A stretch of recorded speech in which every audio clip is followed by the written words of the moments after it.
तो आगे बढ़ते हैं। अभी एक क्लास ऑफ प्रॉब्लम है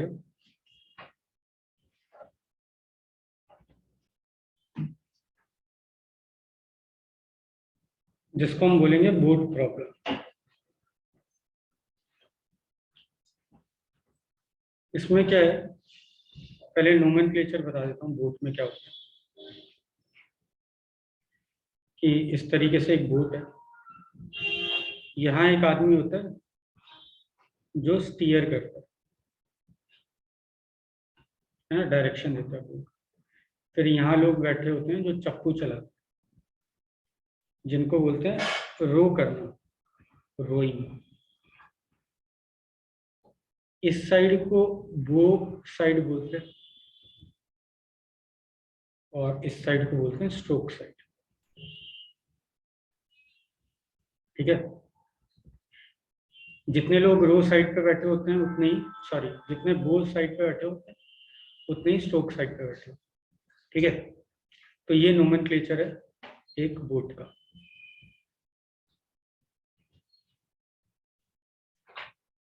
तो क्वेश्चन है कि 11 लोग हैं,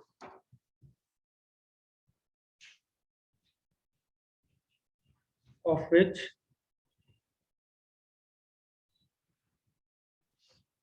3 can steer but cannot row.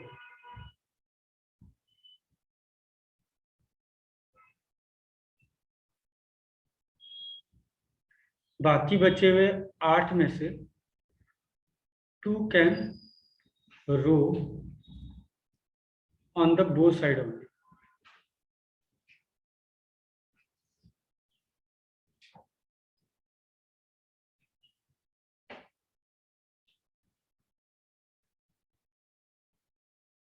In how many ways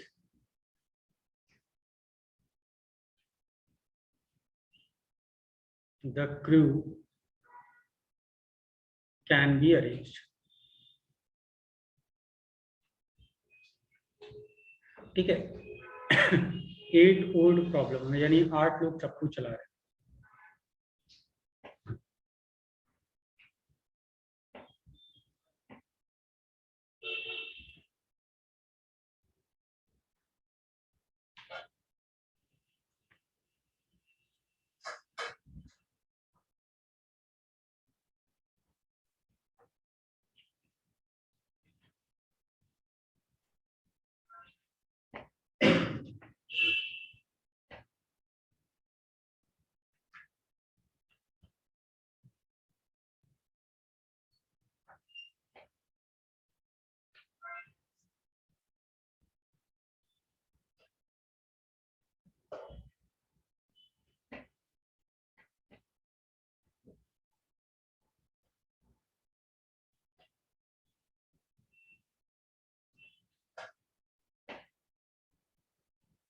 हो गया? हुआ?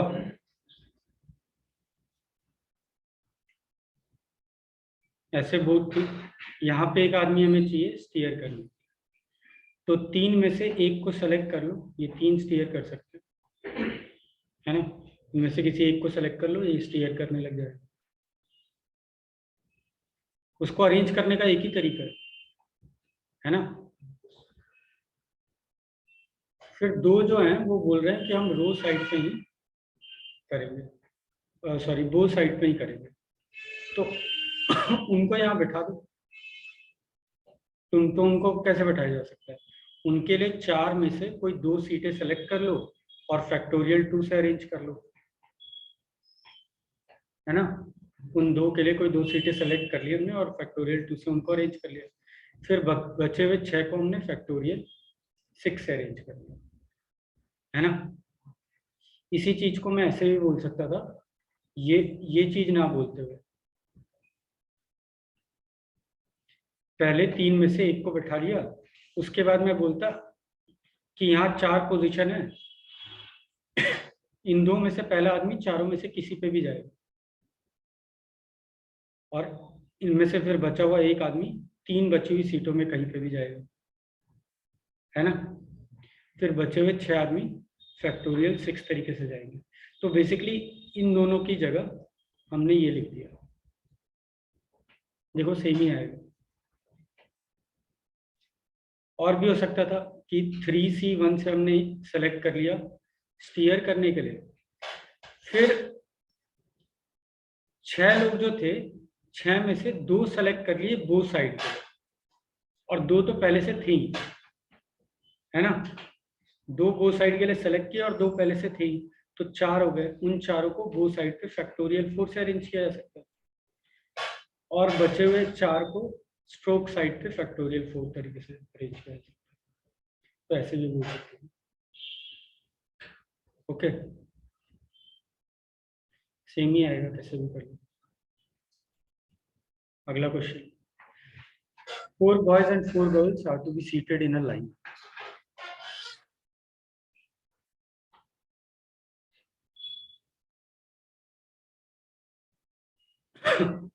तो पहला सवाल है कि सबको बैठाना है एक लाइन में, लेकिन कोई भी 2 लड़कियां साथ में नहीं होनी चाहिए, है ना।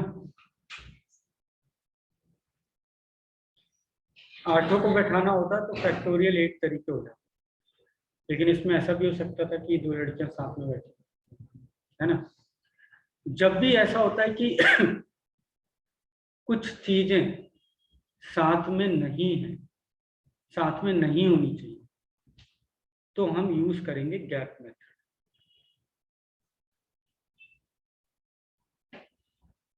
क्या है गैप मेथड? जो चीजें साथ में नहीं रहनी चाहिए उनको अलग हटा दो, उनको छोड़ दो और बाकियों को अरेंज कर। तो 4 लड़कों को हम अरेंज कर लेते हैं फैक्टोरियल 4 वेज से, ठीक है।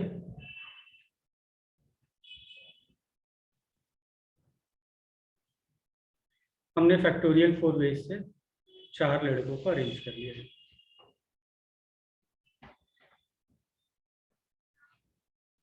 अब इनके बीच में 5 गैप्स है,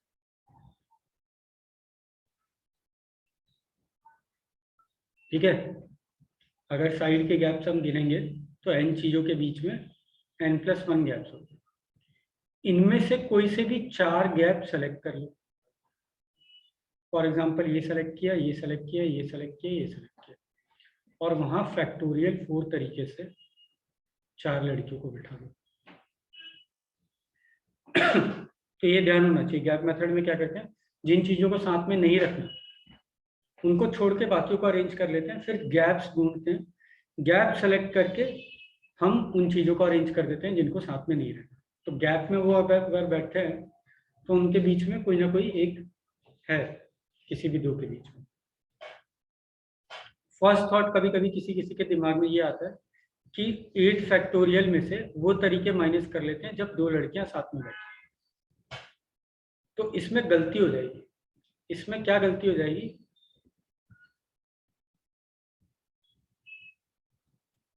कि 3 लड़कियां भी तो साथ में बैठी हो सकती है ना, चारों लड़कियां भी तो साथ में बैठी।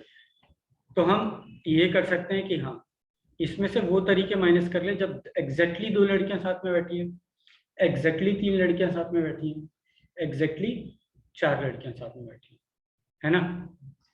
लेकिन एग्जैक्ट ये फिर लेंदी हो जाएगा। एग्जैक्टली 2 लड़कियां साथ में बैठना वो हमें निकालना पड़ेगा, एग्जैक्टली 3 लड़कियां साथ में बैठना वो हमें निकालना पड़ेगा, एग्जैक्टली चारों लड़कियां साथ में बैठना वो हमें निकालना पड़ेगा। अब एग्जैक्टली कुछ लड़कियां साथ में बैठे वो निकालना पड़ेगा, उसके वजह से ये लंबा हो जाएगा, बट वो जानना भी जरूरी है। तो उसके लिए हमारा सेकंड आता है स्ट्रिंग मेथड।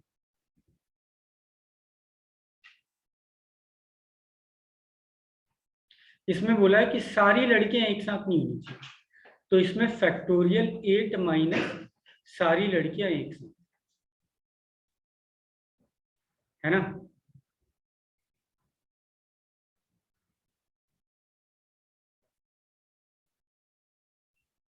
तो इसमें केवल एक ही केस माइनस करना है, तो ये शायद थोड़ा आसान है। लेकिन इससे हम स्ट्रिंग मेथड सीख जाएंगे कि जब कुछ चीज़ों को हमेशा साथ में रखना है तो क्या करें। तो जब किसी चीज़ों को स्ट्रिंग मेथड में हमेशा साथ में रखना है, सारी लड़कियों को एक साथ रखना है, वैसे इस सवाल में नहीं रखना है, लेकिन हम टोटल में से माइनस कर रहे हैं जब हम रख रहे हैं सबको एक साथ। तो जब सबको एक साथ में रखना है तो उनको एक डब्बे में बंद कर, तो चारों लड़कियां यहाँ बंद हैं डब्बे में, और 4 लड़के। टोटल आइटम कितने हो गए? 5। 1 2 3 4 और 5, 5 आइटम हो गए। इनको अरेंज किया जा सकता है फैक्टोरियल 5 तरीके से, 5 आइटम्स को, है ना। लेकिन अगर हम ध्यान से देखें तो इस डब्बे के अंदर भी लड़कियां अरेंज हो सकती हैं। वो कितने तरीके से हो सकती हैं? फैक्टोरियल 4। इन दोनों को मल्टीप्लाई करना पड़ेगा। क्यों? क्योंकि इन 5 आइटम्स को अरेंज करने के बाद जब इसके अंदर लड़कियां अरेंज करी तो हमें एक पर्टिकुलर अरेंजमेंट तब जाके मिल गया, है ना। तो ये तरीके हो गए जब सारी लड़कियां एक साथ में, तो इसको टोटल में से माइनस कर दो, है ना। तो this will be the answer, factorial 8 minus factorial 5 factorial 4। Factorial 5 common ले लो, क्या बचेगा? 8 इंटू 7 इंटू 6 माइनस 24। 6 भी कॉमन लिया जा सकता है, तो बचेगा 56 माइनस 4।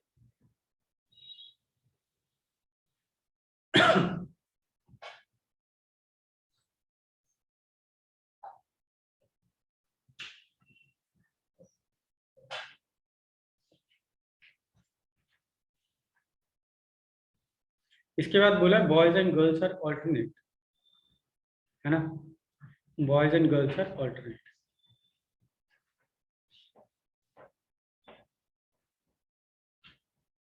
तो ऐसा हो सकता है कि पहला, तीसरा, 5वां और 7वें इन पोजीशन पे बॉयज हो और इन पोजीशंस पे गर्ल्स हो। तो कितने तरीके से हो सकता है? तो ऑड पोजीशन पे बॉयज को अरेंज कर लो, तो 4 पोजीशन है, 4 बॉयज हैं, फैक्टोरियल 4 तरीके। इवन पोजीशन पे गर्ल्स को अरेंज कर लो, तो 4 पोजीशन है, 4 लड़कियां, फैक्टोरियल 4 तरीके। या फिर ऐसा भी कर सकते थे कि इन पोजीशन पे गर्ल्स हो और इन पे बॉयज हो, तो उसके भी तरीके आएंगे, फैक्टोरियल 4 इंटू फैक्टोरियल 4, है ना। तो simply 2 multiplied by factorial 4 factorial 4।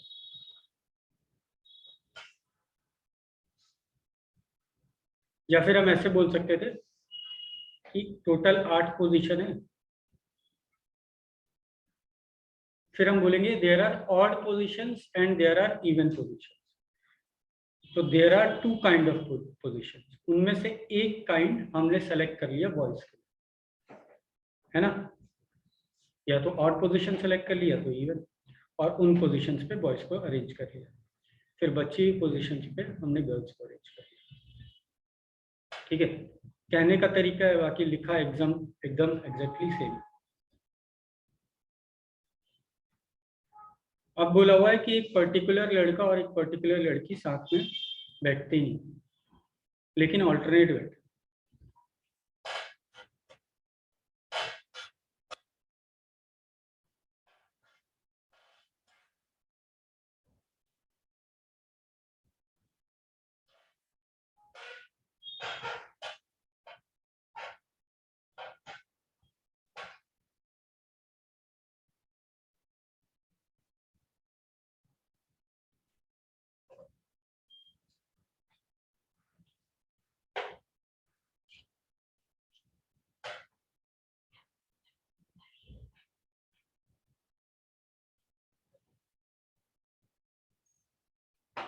तो देखो 4 लड़के मैंने ऐसे बैठा, जो पहले मेथड किया था, 4 लड़के बैठा दिए।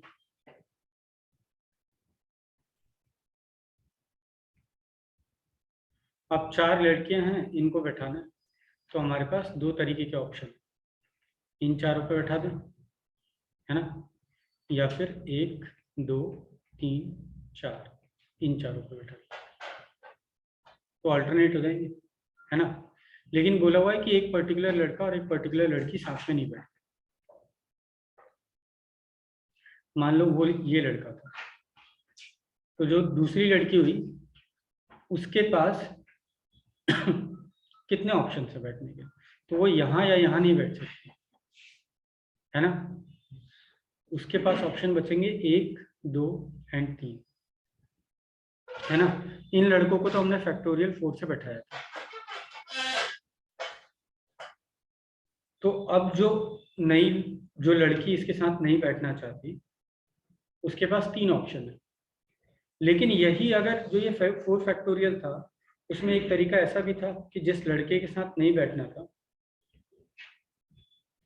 वो यहाँ पे होता, है ना। अब ये लड़की यहाँ और यहाँ नहीं बैठ सकती, इसके पास ऑप्शन है 1, 2 एंड 3, है ना। लेकिन मान लो वो यहाँ बैठ जाती है, ठीक है, या फिर मान लो वो यहाँ बैठ जाती है, तो बाय डिफॉल्ट बाकी लड़कियों को इन 3 पोजीशंस पे बैठना पड़ेगा। इस पोजीशन पे अब कोई भी नहीं बैठ सकता, है ना। और इस केस में भी मान लो वो लड़की यहाँ बैठ जाती है तो बाय डिफॉल्ट बाकी 3 लड़कियों को यहाँ बैठना है ना। सही बात है। लेकिन मान लो वो लड़की यहाँ बैठ जाती, 4 लड़कों को अरेंज कर लिया, अब वो लड़की यहाँ बैठ जाती। अब हमारे पास 3 लड़कियों के लिए 4 पोजीशन दूसरे कलर से बना देते हैं।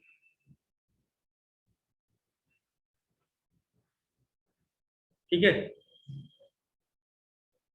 तो वो कहाँ बैठेगी, तो तुम बोलो 4 में से कोई से भी 3 सेलेक्ट करके और 3 जगह बैठा दो। तो मान लो यहाँ, यहाँ और यहाँ बैठा दिया, तो ये तो अल्टरनेट नहीं हुए क्योंकि ये जगह तो खाली है, यहाँ तो लड़की बैठी नहीं है। तो यहाँ कुछ कंफ्यूजन हो रहा है कि अगला नंबर क्या लिखें, समझ नहीं आ रहा, क्योंकि ये 3 तरीके से कैसे बैठाया है उस पर डिपेंड करता है। अगर यहाँ पे बैठा दिया, कहाँ बैठाया था जब कंफ्यूजन, यहाँ बैठा दिया तो कंफ्यूजन हो गया था, यहाँ बैठाया था तो कंफ्यूजन नहीं हुआ था अगले नंबर के, है ना। क्योंकि यहाँ बैठाया था तो हमारे पास 3 ही पोजीशन थी और 3 ही लड़कियाँ थी। लेकिन जब हमें यहाँ पे बैठाया था तो अब 4 पोजीशंस थी और 3 लड़कियाँ थी। ठीक है, तो ये तुम्हारा होमवर्क है कि ये कैसे करेंगे। केसेस बना सकते हो, थोड़ा और सोच सकते हो, बिना केसेस बनाए भी कर सकते हो, तो सोचना कैसे करेंगे।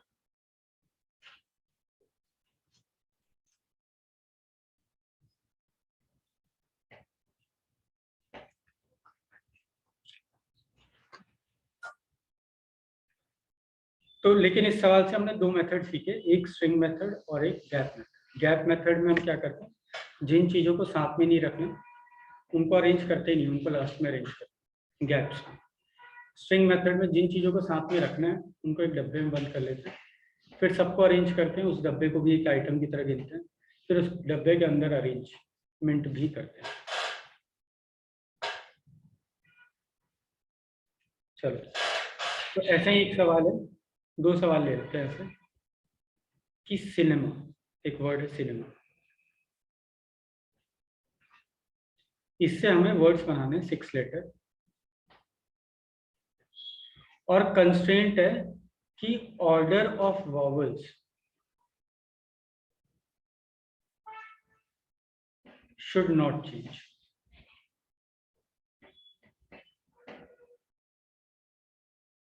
तो कितने तरीके होंगे ऐसे, कितने वर्ड्स बनेंगे।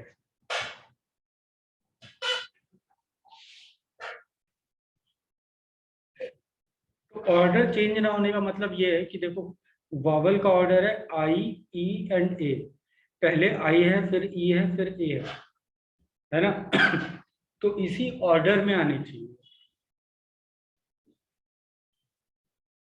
मतलब हमें नहीं पता कि कौन सा कहाँ है, बस हमें ये पता है कि ई से पहले आई आएगा और ए से पहले ई आएगा।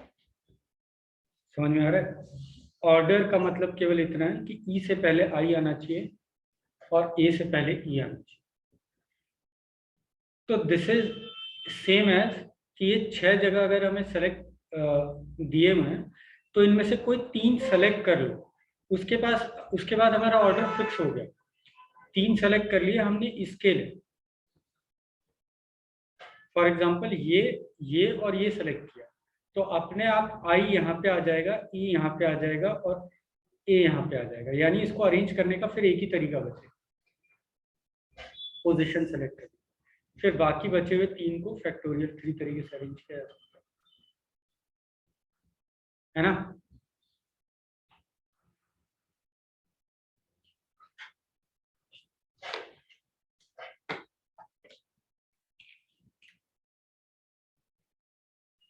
ऐसा ही एक सिमिलर सवाल लेते हैं कि मान लो एक क्रिकेट टीम,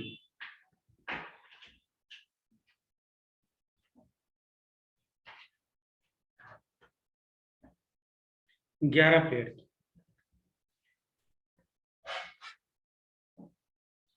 सवाल यह है कि ए जो है वो बी से पहले जाता है बैटिंग करने, एंड सी जो है वो आफ्टर ए जाता है बैटिंग करने।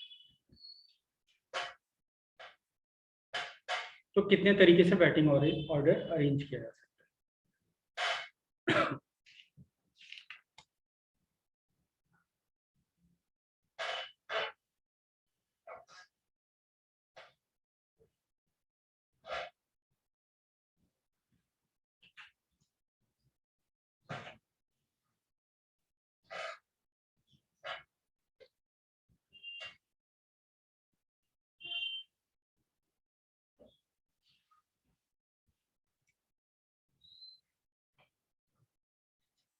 इस सवाल में हम पहले देख लेते हैं ऑर्डर क्या क्या हो सकता है।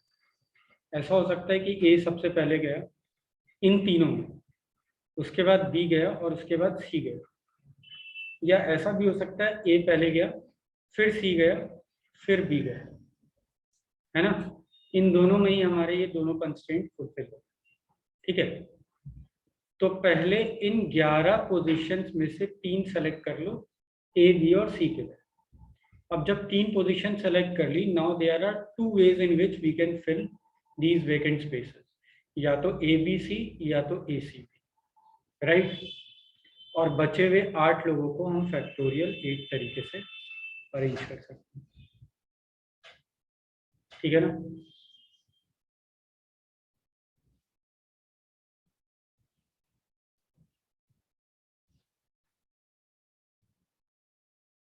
अगला सवाल लिखो कि एक प्लेन है, उस प्लेन में 8 सर्कल्स है और 6 स्ट्रेट लाइंस है। हमें बताना है maximum number of point of intersection. कितने मैक्सिमम पॉइंट ऑफ इंटरसेक्शन हो सकते हैं।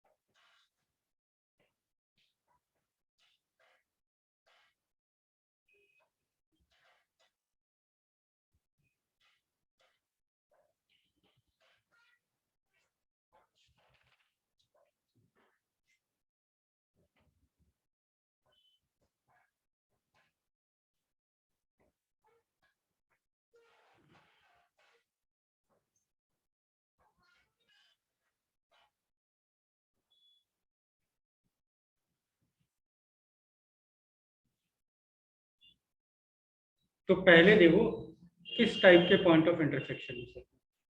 सर्कल और सर्कल का हो सकता है,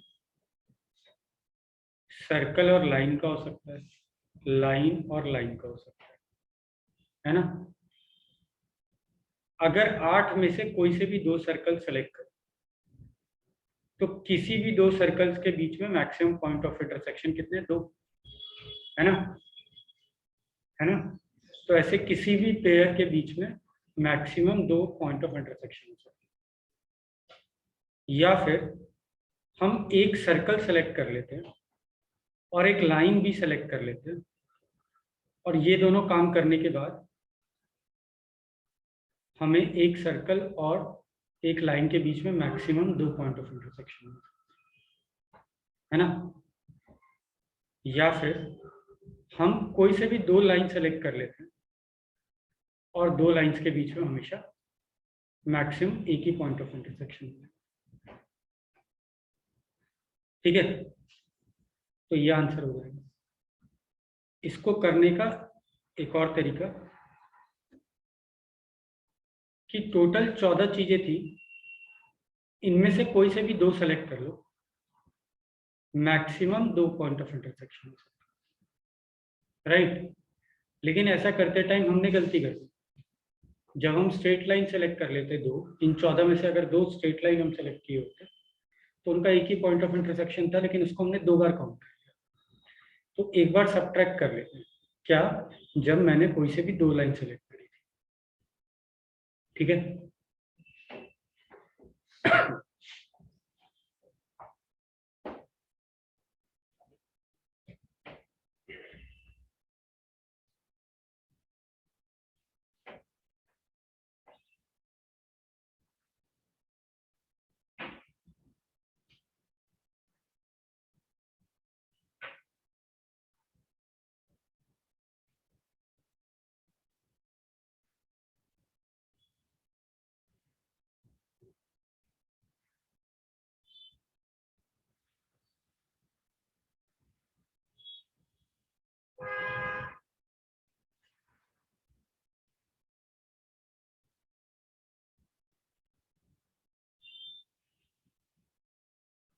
छह डिफरेंट बुक है, राहुल, गांगुली और सचिन, इन तीनों को हमें देनी है।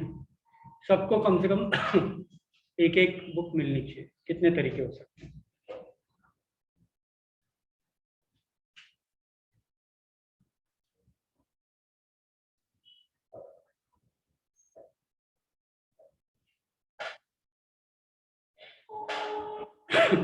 देखो, इस तरीके, इसको करने का लिए हम ऐसे सोच सकते हैं कि टोटल तरीके निकाल सकते हैं कि कितने तरीके बुक देने के। उसमें से वो तरीके माइनस कर देते हैं जब exactly one of them gets 0, और फिर वो तरीके माइनस कर लेते हैं जब 2 ऑफ देम गेट 0 बुक्स। ठीक है, तो टोटल तरीके कितने हैं? तो पहली किताब तीनों में से किसी को भी दी जा सकती है, दूसरी किताब तीनों में से किसी को भी दी जा सकती है, तीसरी तीनों में, तो 3 की पावर 6 वेज हो जाएंगे। किताबें हम बांट रहे हैं ना, पहली किताब हमने तीनों में से किसी को भी दे दी। उल्टा सोचोगे तो नहीं होगा कि इन तीनों को 6 किताबों में से, पहले ऐसे सोचा कि राहुल को हमने 6 में से कोई सी भी किताब दे दी, फिर गांगुली को 5 में से कोई भी किताब दे दी। ऐसा करोगे तो कंफ्यूजन होगा, आगे अभी बताऊंगा कैसे। ऐसे में कोई कंफ्यूजन नहीं है कि पहली किताब मैंने तीनों में से किसी को भी दे दी, दूसरी तीनों में से किसी को भी दी, तीसरी तीनों में से किसी को भी दे दी। अब बोला कि इनमें से किसी एक आदमी को तीनों किताबें मिल जाती है, सॉरी, किसी एक आदमी को 0 किताब मिलती है। तो पहले तो वो आदमी सेलेक्ट करो किसको 0 मिलनी है। या तो वो राहुल हो सकता है, या तो वो गांगुली हो सकता है, या तो वो सचिन हो सकता है। 3C1 से हमने सेलेक्ट कर लिया कि किसको 0 किताब मिलनी है। ठीक है, अब हमारे पास 2 लोग बचे, 6 किताबें बांटनी है, तो 2 की पावर 6 तरीके हो जाएंगे। पहली किताब दोनों में से किसी को भी, दूसरी दोनों में से किसी को भी, ऐसे ही 2 की पावर 6 वेज इन विच इन दोनों को 6 की 6 किताबें बांट। बट इसमें भी एक गलती हो गई कि क्या होता, इस 2 की पावर 6 में एक तरीका ऐसा था जब सारी किताबें राहुल को दे दी, है ना, और एक ऐसा भी तरीका था जब सारी किताबें हमने गांगुली को दे दी। तो ये 2 तरीके हमें हटाने पड़ेंगे. Now these are the ways in which exactly one of them get 0 books. ठीक है, और exactly 2 of them get 0 books, उसका मतलब हम ऐसे बोल सकते हैं कि सारी किताबें एक ही आदमी को मिलती. तो ये तो टोटल 3 ही तरीके हैं. सारी राहुल को मिल जाएगा, गांगुली को मिल जाएगा, सचिन को मिल जाएगा. So this is the answer. एक बार दोबारा ध्यान से समझो पढ़ के. ये माइनस क्यों किया है, ये क्यों लिखा है, ठीक है.